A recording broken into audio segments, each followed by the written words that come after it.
Bonjour tout le monde, c'est Céline et je suis ravie d'être aujourd'hui avec Sandrine. Sandrine Lecomte, bonjour.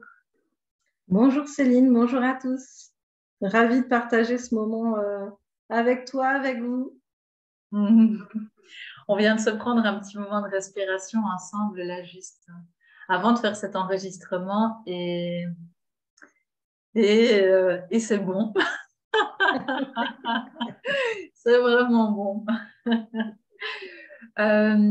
Alors, Sandrine en fait est venue vers moi parce qu'elle organise un sommet sur la parentalité qui s'appelle, comment? Occupe-toi de mon parent. Occupe-toi de mon parent. Et c'est un sommet de conférence en ligne qui aura lieu au mois de juin. Juste. C'est ça. Oui. Et quelle est ton intention avec ce sommet? Tu peux nous en parler un tout petit peu?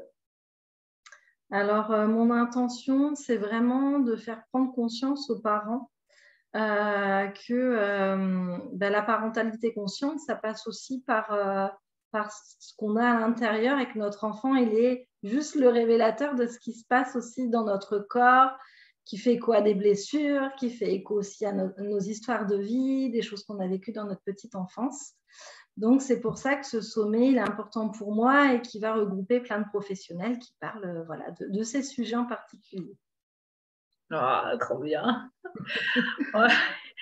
En fait, quand j'ai eu cet échange avec Sandrine, j'ai tout de suite entendu un grand oui du cœur pour participer à ce sommet et puis soutenir ce sommet dans son déploiement et le déploiement de Sandrine aussi dans ce qu'elle a à offrir au monde.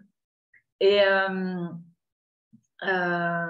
oui, et je sens que ça va être vraiment plein de beaux échanges autour de la parentalité. Et quelque chose qu'on a partagé ensemble, c'est vraiment cette idée du parent souverain, du parent conscient et souverain. Et je crois que ça va faire vraiment partie des énergies de ce sommet. Et aujourd'hui, plus particulièrement, eh bien, on avait envie de parler justement de parentalité consciente et sans doute des dérives qui peuvent arriver dans ce qui est dit être la parentalité consciente, mais en fait qui n'est qu'un concept. Donc, si vous suivez un peu ma manière d'être au monde et mes partages, justement, on va retirer les concepts pour juste revenir à qu'est-ce qui est vivant là à l'intérieur pour moi. Et ne pas appliquer quelque chose, mais juste revenir à tiens, qu'est-ce qui vibre ici. Donc aujourd'hui, on va faire justement un échange autour de ça dans la parentalité. Alors, qu'est-ce que ça éveille chez toi, Sandrine? Ça, dis-moi. Alors, ça éveille un retour à soi qui est totalement nécessaire. Et je dis toujours à bas les conseils qu'on peut entendre. Ce retour à soi, il est nécessaire parce que tout est à l'intérieur de nous et qu'on sait à la base. On sait à la base. On n'a pas besoin de conseils. Après, on a besoin de reliance entre parents pour s'apporter des tips, des outils, etc. Mais la parentalité consciente, elle part déjà de notre propre conscience à nous-mêmes et après qu'on peut partager, qu'on peut étayer sur l'extérieur, mais ce retour à soi, il est essentiel. Voilà, il est essentiel pour mieux communiquer aussi déjà de nous à nous avec notre enfant intérieur, pour mieux communiquer avec notre enfant. Oui, ouais, tellement. Tellement. Et c'est quelque chose, moi, que j'ai observé dans mon chemin de maman, peut-être que je ne partage pas souvent autour de ça, mais je me suis rendu compte avec mon premier enfant, donc ma fille, Luna, combien eh bien, il y avait quelque chose qui voulait se réparer dans ce contact affectif, proximal, cet accompagnement tellement présent que ma petite loulou est venue bien pointer là-dessus de non, mais en fait, tu vas me foutre la paix. Hein. Et c'était un super révélateur parce que justement, ça m'a permis de voir, mais oui, en fait, Là, je suis en train de projeter quelque chose sur elle, sur le bébé qu'elle est, de ce que moi, je n'ai pas reçu. Mais en fait, si j'écoute vraiment, elle n'a pas besoin de tout ce que là, je suis en train d'essayer de lui offrir. Et c'est vrai que moi, j'ai une fille qui, pour ça, est magnifique, qui peut te dire très clairement, va te faire voir. Et je pense que déjà, bébé, elle a été très claire par rapport à ça. Et c'était une belle ouverture à la maternité consciente, justement. Ouais, je comprends totalement. Moi, je l'ai vécu qu'avec ma 4e parce que ça n'a pas été, je ne l'ai pas vu, je ne l'ai pas entendu tout de suite, ce côté parentalité consciente. Il est venu vraiment à moi qu'à ma 4e fille où là, je me suis dit, mais qu'est-ce que je fais en fait? Non, ça pointe quoi du doigt? Et ça, du moment qu'on ne le comprend pas, ben, ça revient.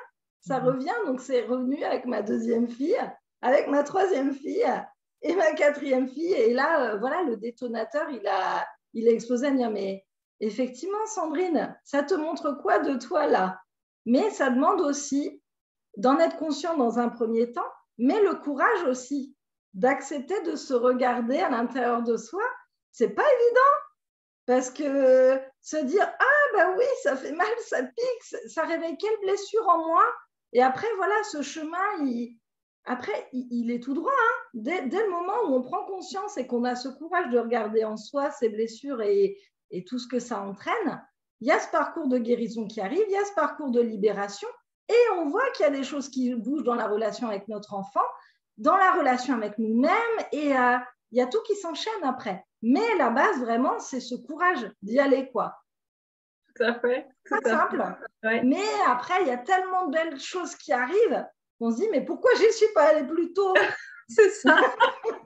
Et tu sais, c'est vraiment beau ce que tu partages parce que ça fait partie de ce que je peux vivre en consultation avec certains parents où certains vont me dire, mais oui, Céline, c'est évident. Et donc, on va aller plus profondément ensemble dans cette conscience de ce qui est là pour que je puisse me vivre autrement en tant que parent avec mes enfants. Et d'autres, ils vont venir faire un entretien ou deux et puis ils vont me dire, ouais, mais non, là, ça remet trop de choses en doute ou en question. Et ce que je comprends tout à fait, hein. Je le comprends tellement, mais c'est là vraiment que si on veut aller dans cette parentalité consciente, c'est important de se donner le temps aussi, de faire ce retour à soi. Ce grand retournement de tiens, mais qui je suis, qu'est-ce que j'ai vécu, c'était quoi ce lien avec mon parent, c'est quoi qui s'est vécu ici. Donc oui, il y a vraiment du boulot qui pour moi est autre, qui est encore plus profond qu'un travail thérapeutique en fait, et qui n'a pas forcément besoin d'être accompagné. En fait, c'est juste ce retournement, le regard qui vient se poser sur j'agis de telle manière parce que ça part d'une blessure. Mais j'ai pas envie de partir d'une blessure, en fait. Je vais plutôt écouter quel est vraiment l'élan de cœur. Quel est ce qui vibre ici vraiment? Oui, c'est important de reprendre conscience de ce qui nous anime et effectivement de ce qui nous fait vibrer. Parce que ce qui nous fait vibrer, automatiquement, c'est le cœur, c'est pas l'ego, c'est pas le mental. On est sur le bon chemin dès le moment où on sent qu'il y a quelque chose qui vibre à l'intérieur du cœur, de toute façon. Ouais. Et tu vois, moi, c'est un truc qui me touche super fort, c'est de voir qu'il y a encore beaucoup de parents aujourd'hui qui courent, qui ont pas beaucoup le temps. Et quand tu les rencontres, en fait, l'essentiel de ce qu'ils disent, c'est mais j'ai envie d'avoir du temps pour moi, du temps avec mes enfants. Mais les amis, personne ne va vous le donner, ce temps, si vous ne le prenez pas. Et c'est pas pour rien que dans cette société-ci, on parle tant de burn-out parentaux, Ok, parce qu'il y a un tel truc de perfection, de bien faire, dans quelque chose qui est complètement biaisé, qui est soit idéalisé, soit déformé en fait, et qui ne permet pas cette reliance simplement à ce que je suis. Oui. Et dans ce que je suis, il y a ce que j'ai envie de partager avec mes enfants. Et non pas ce que Sandrine partage avec ses enfants, c'est magnifique, super. Et ce qu'une telle ou un tel partage avec ses enfants, c'est super, c'est magnifique. Mais ici, quelle est la paix intérieure? Oui. Oui. C'est important de se détacher aussi du faire pour être dans l'être. Parce que du moment qu'on est dans l'être, après, il y a tout qui se met aussi en place. C'est pas parce qu'on va faire plein de choses, même avec notre enfant, qu'on va remplir son réservoir d'amour. Ça fonctionne pas comme ça, en fait. C'est plus on va être aligné dans nos valeurs, avec ce qu'on veut partager avec lui, avec ce qu'on veut partager avec nous, etc., qu'il y a cet élan du cœur et qu'il y a cette circulation qui se met en place avec notre enfant. Et en même temps, je veux rebondir aussi sur quelque chose que tu as dit juste avant. C'est important aussi de sortir de ce rôle de victime. Et ça, je l'ai vécu en tant que maman, de me dire, mais j'ai pas le temps, j'ai 4 enfants, alors oui, en garde alternée parce que je suis maman solo, mais quand est-ce que je vais trouver du temps? Et je me suis rendu compte qu'il fallait que j'arrête de me victimiser, que j'étais vraiment dans un rôle de victime, parce que c'est moi l'actrice de ma vie, et c'est à moi de trouver des solutions. Personne ne va me donner des solutions. Alors oui, des conseils, mais les conseils, j'avoue, je ne les écoute pas. Les solutions, elles viennent de moi et de personne d'autre. Et si je ne me prends pas en main et me dire, OK, qu'est-ce que tu veux de ta vie? Tu veux continuer à vivre ça? Tu veux continuer à vivre ça? Ben non, j'ai plus envie. Donc, c'est là vraiment qu'on sort aussi de ce côté oh là là, j'ai pas ça, j'ai pas ci, j'ai pas ça. Oui, ça nous met dans un engrenage. Voilà, la clé, c'est de se dire OK, hop, quelles sont les solutions qui s'offrent à moi? Et là, effectivement, il y a des choses qui se mettent en place. Et c'est comme si d'un coup, il y avait cette surcharge mentale qui ah ben oui, finalement, il y a des solutions. Et c'est ce truc, oui, et c'est ce changement en fait vibratoire de justement, il n'y a rien qui est possible, mais oui, c'est possible. Et donc j'ouvre au possible. Et ça, je le dis souvent aux parents, tu vois, quand on me dit oui, mais non, l'enfant il peut pas être gardé, blablabla, blablabla. Enfin bon, bref, toutes les excuses qui peuvent survenir. Mais non, change ton mindset. Hop, ouvre les espaces. Tac. Et en fait, à partir du moment où tu ouvres ici, ben, tu vas voir que ça va s'offrir à toi. Il va y avoir des possibilités. Je sais pas, tu as envie de faire une formation, tu as envie de partir un week-end, tu as envie de participer à quelque chose, bref, ou même d'être avec ton amoureux. Eh bien, hop, ouvre les espaces et ça va venir à toi. S'il y a un réel élan du cœur, s'il y a une vraie ouverture, si tu arrêtes de te raconter l'histoire que tu ne peux pas, que tu n'y as pas droit, que d'autres y ont droit, tu vois, ou que j'envie un tel, une telle de ce qu'il vit avec ses enfants. Ou... arrête en fait. Arrête. Juste ouvre tes espaces, donne-toi du temps. Et vas-y. Oui. Tout à fait, tout à fait.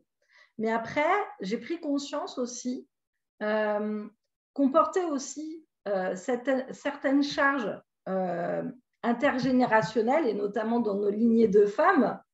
Ça, c'est chargé. Hein. Ouais, voilà, c'est chargé. Merci, maman, merci, bonne maman, mamie. Oui, on les remercie toutes, hein, mais... On vous remercie. Mais on n'a plus envie de ça. Mais il y a des choses où on a l'impression vraiment que ça ne vient pas de nous, quoi. Qu'il y a des choses qui bloquent et on se dit, mais qu'est-ce qui se passe? Et quand on a compris aussi qu'il y avait aussi ce poids intergénérationnel, ben, ça prend une autre dimension. Et c'est important énergétiquement aussi de se dire, OK, ben, je décide de me détacher de ça. Parce que moi, c'est moi. Et mes lignées de femmes, mes lignées d'ancêtres, ben, ce qui leur appartenait, leur appartenait. Moi, ce qui m'appartient, c'est ma vie et ce que je veux en faire. Mais c'est très, très important aussi de prendre conscience de ça parce que ça a automatiquement un impact aussi sur nos vies, notamment de femmes et de mères. Oui, et particulièrement dans cette génération à laquelle on appartient, hein, des 30-40 ans là actuellement, avec cet essor de nouveautés qui se met en place. Moi, je vois bien toutes les jeunes femmes que j'accompagne, elles se libèrent mais complètement en fait de ces anciens schémas. Et notamment, alors il y a des mouvements féministes et autres qui replacent certaines choses, mais c'est au-delà de ça, en fait. C'est vraiment ces âmes qui se sont incarnées il y a 30, 40 ans, qui sont porteuses de ce changement. Et on peut déjà le voir aussi chez des jeunes femmes maintenant d'une vingtaine d'années ou d'une quinzaine d'années, combien ce changement, en fait, il s'est déjà opéré. Et donc, quelque part, nos petites filles, si on parle particulièrement des filles, qui arrivent là maintenant, elles ne sont déjà plus porteuses de ça, en fait. Donc, le job, c'est à nous de le faire, on libère et elles font leur taf. Hein. Moi, je me tracasse pas trop pour ces petites filles-là.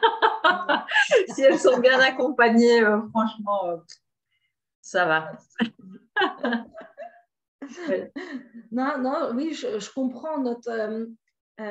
Notre mission à nous, c'est vraiment de casser les codes et de montrer cet autre regard, notamment sur la parentalité, sur la femme, sur l'enfant, sur tout ce qui était des croyances qui ne nous appartiennent plus maintenant, des paradigmes qui ne nous appartiennent plus non plus, que ce soit sur le couple, sur la relation avec notre enfant. Oui, la sexualité aussi. Sur la sexualité aussi, effectivement. Sur notre relation avec l'homme. Ouais. Voilà, notre rapport effectif avec notre enfant. Tu sais, moi, je suis psy de formation, donc j'aime bien me casser sur les psys. Je peux me permettre de le faire, tu vois. Parce que je vois combien, en fait, tous ces concepts-ci, ils alourdissent la structure même de l'enfant. Que les parents sont de plus en plus informés, donc voilà. Et il y a vraiment de quoi se perdre, surtout sur tout ce qui est sorti ces 10 dernières années, parce que entre les anciens concepts psy un peu lourds, un peu obsolètes, tout ça, et puis tout ce qui s'est ouvert, mais partant dans tous les sens ces 10 dernières années, je vois bien plein de jeunes parents, ils sont perdus, quoi. Et tu vois, quand on les ramène là, vraiment, quand il y a ce retournement, là, ça c'est comme tu disais tout à l'heure. Et je vois dans l'accompagnement une grossesse en conscience, tu sais, c'est un cercle de femmes, de couples que j'accompagne durant la grossesse et puis postpartum. Eh bien, en fait, c'est super beau de voir qu'il n'y en a pas deux qui font de la même manière. Et ça, pour moi, en fait, j'ai des poils qui se dressent en disant ça. Parce que là, je me dis, mais oui, c'est ça. Il y a rien qui va se ressembler. Elles vont chacune et chaque couple va investiguer à sa manière pour créer cette famille qu'il appelle. Et quelque part, je me dis, waouh, et ben là, c'est gagné, quoi. Parce que si dans la création de la famille, on peut poser ces énergies en fonction de ce qui vibre vraiment pour nous, et ben ça change la vie des femmes. D'ailleurs, la plupart, c'est ce qu'elles disent, quoi. Il y a vraiment un avant-après cette grossesse-là parce qu'elles se sont réappropriées, en fait, le tout. Le tout, la vie de famille, le corps, et ces espaces de silence et d'intériorité aussi. C'est primordial pour vraiment être dans notre guidance intérieure. Il y a une reliance après avec notre guidance intérieure qui se met en place. Et on sait tout. On sait tout. Du moment qu'il y a cette porte qui s'ouvre, il y a tout qui nous revient en fait. Comme un puits de savoir là qui vient du grand tout parce qu'on est tous interconnectés. Mais voilà, cette porte, c'est important de l'ouvrir. De se donner les moyens de l'ouvrir. De se donner les moyens de l'ouvrir. Ouais. Oui. Et de ne pas rester dans le c'est pour plus tard. Quelque part, tu sais, j'ai entendu moi quand même pas mal, oui, mais toutes les questions spirituelles et autres, c'est quand les enfants sont grands, parce que c'est d'abord t'es pris dans la mouise de la densité de la matière. Et en fait, même ça me semble mais complètement obsolète, parce qu'en tous les cas, moi, dans mon vécu, c'était pas ça. C'était justement, c'était déjà là, les questions spirituelles, elles étaient déjà là avant d'avoir des enfants, mais d'autant plus lors de ma première grossesse, ça a été, ah ouais, ok, il y a un potentiel infini qui est tellement plus large que tout ce que j'ai pu croire jusqu'ici, qu'en fait, je vais me laisser initier. Et j'ai 3 enfants, du coup, donc j'ai eu 3 grandes initiations. Ça continue, hein. Faut pas croire que ça s'arrête. L'initiation est sur le long terme. Et c'est un parcours d'éveil puissant, en fait, de se laisser transcender par ces présences des enfants, par ce qu'ils te montrent de toi, par toutes tes limitations, tes croyances, tes conneries aussi, on peut le dire. Oui. Parce qu'on est con, hein, quand même.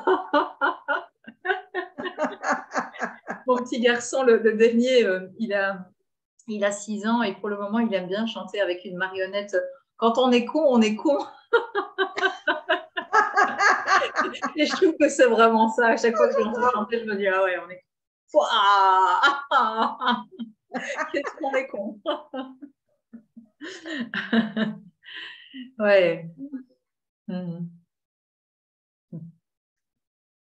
Et l'enfant, en fait, ce petit espace vibratoire là qui arrive sur Terre, il nous révèle la présence aussi. Donc, si on peut observer que pour lui découvrir ça, wow, l'émerveillement de ça,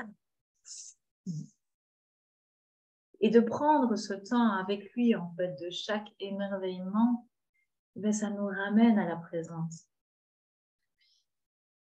Au-delà de tout ce qu'on a à faire, au-delà de toutes nos conneries.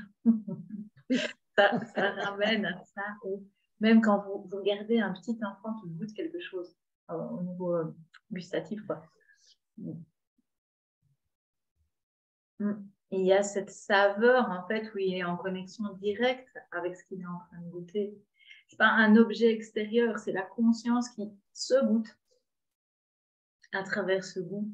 Mais si vous observez ça, vous pouvez tout à fait commencer à faire pareil. Revenir, en fait, à cette simplicité. Oui, oui. Oui, c'est important de revenir aussi à cet émerveillement, à cette joie. Et donner de l'espace à notre enfant intérieur aussi. Parce qu'on a été enfant et qu'on a ça aussi en nous. On l'est toujours, oui. On l'a toujours.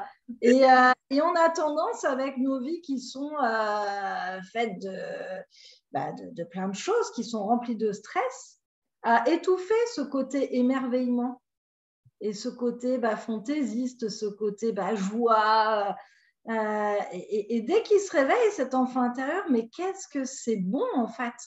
C'est bon parce que là, on peut communiquer avec notre enfant. Il y a un truc qui se passe qui dépasse tout, quoi. C'est merveilleux. C'est merveilleux ce qui se passe de cœur à cœur.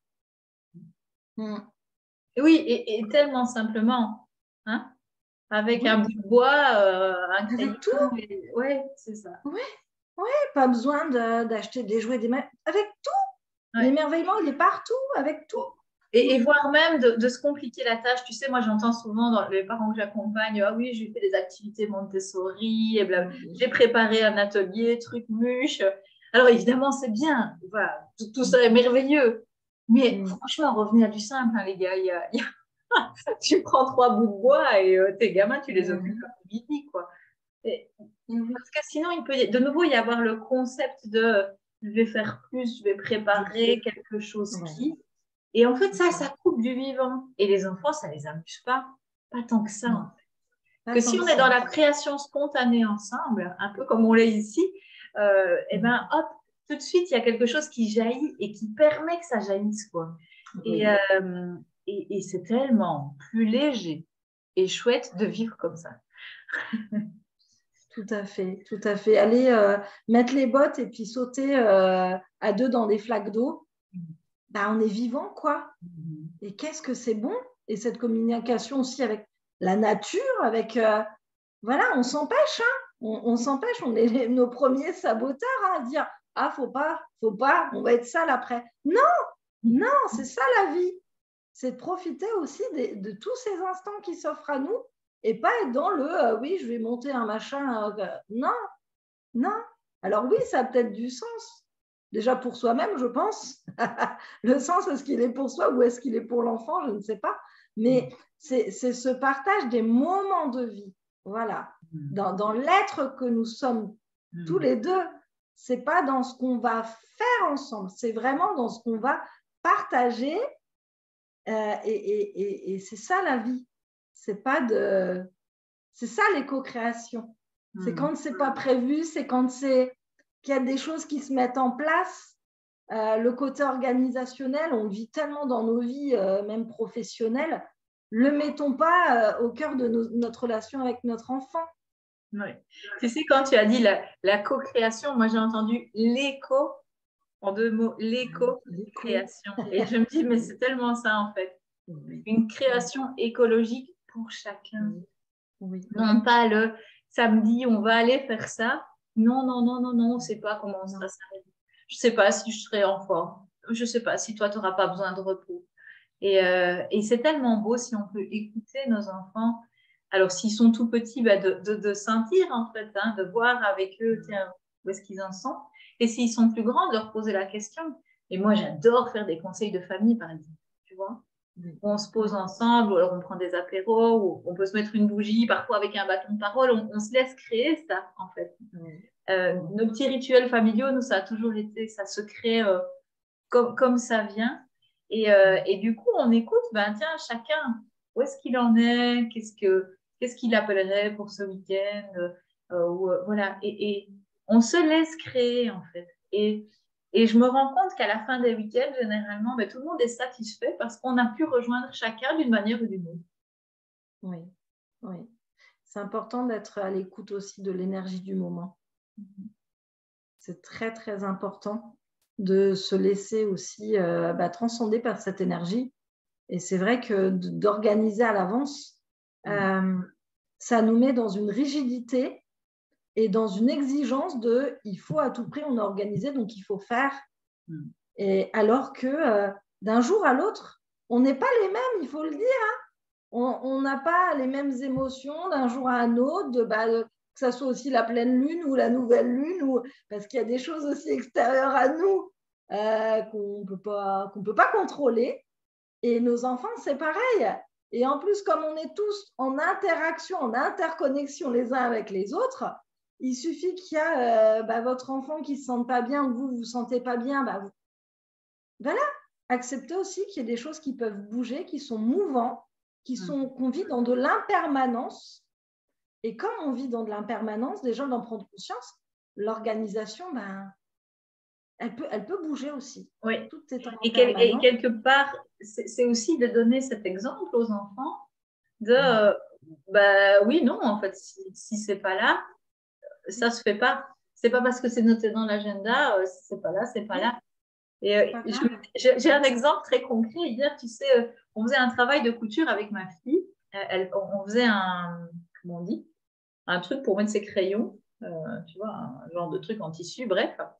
Et puis, je l'ai fait manger. Et puis, je me disais, OK, je vais terminer ce truc. Moi, j'ai vu ma mère, hein, maman, je t'adore. Ma mère qui cousait et qui disait, bon, il faut terminer ce travail aujourd'hui. Et donc, les enfants avaient terminé de manger, ils étaient en train de jouer. Et je me suis mise devant ma machine à coudre. Et là, ça, mais non, l'énergie n'est plus là, en fait. Et donc, j'ai convoqué ma fille, je lui ai dit, écoute, je suis désolée, mais je ne vais pas terminer ça aujourd'hui. Puis elle me dit, moi, je comprends tout à fait que tu fasses autre chose, en fait. Et je me dis, oui, au plus, on ouvre ces espaces de parole et au plus, on permet à nos petits de pouvoir s'offrir ça dans leur vie aussi. Et je vois bien mes enfants, avec leurs amis ou autres, ils peuvent être très clairs. Et même s'il y a un ami qui vient à la maison, tu sais, pour jouer ou quoi, ils peuvent très bien dire à un moment, OK, maintenant, on se pose, quoi. Qu'en fait, chacun prend un livre et on ne parle pas. et quelque part, waouh, quel cadeau à se faire relationnellement de dire, oui, c'est pas là pour moi, donc on va arrêter l'excitation, quoi. Oui. Être dans le s'autoriser, c'est très important de s'autoriser. Prendre conscience que des fois, on ne s'autorise pas, mais c'est important et on le transmet à nos enfants. Très, très, c'est essentiel. S'autoriser à être, juste être. Et au plus, on se permet ces relations nourrissantes dans nos familles et puis ça jaillit du coup autour de nous aussi. Autour de nous, oui. Et du coup, tout est plus simple en fait quand on fonctionne. Tout est fluide en fait. Tout est fluide. Dans cette ouverture à ce qui est tel que c'est là maintenant. C'est beau. Oui, c'est beau. Yes.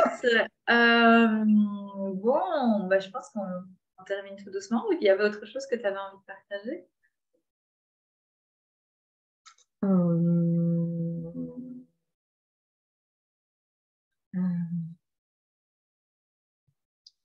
Non, il n'y a rien qui me vient là. Okay. Donc, on rappelle le sommet Occupe-toi de mon parent, qui sera donc pour le mois de juin. Alors, Oui. concrètement, on n'a pas encore grand-chose à proposer, mais par contre, moi, j'ai envie de vous dire de vous inscrire à ma newsletter sur le site qui est en dessous. Comme ça, vous recevrez les informations pour vous inscrire au sommet mené par Sandrine et puis avec différents intervenants qui, à mon avis, ça va être vraiment, vraiment bien. Et alors, on va mettre l'adresse mail de Sandrine aussi si vous voulez la contacter. Oui. T'es dans quel coin, toi, Sandrine? Moi, je suis à côté de Reims, dans la Marne. Ok. Voilà. Et puis, ben moi, je suis à Liège, en Belgique, et puis j'accompagne des gens partout en ligne. Aussi des Français, Suisses, Québécois, voilà, tout est ouvert. Super. On clôture ici. On vous souhaite de bien vous amuser dans vos familles. Lâchez les contraintes et revenez à être. Oui. Et à bientôt. Merci À Sandrine. bientôt. Merci Céline.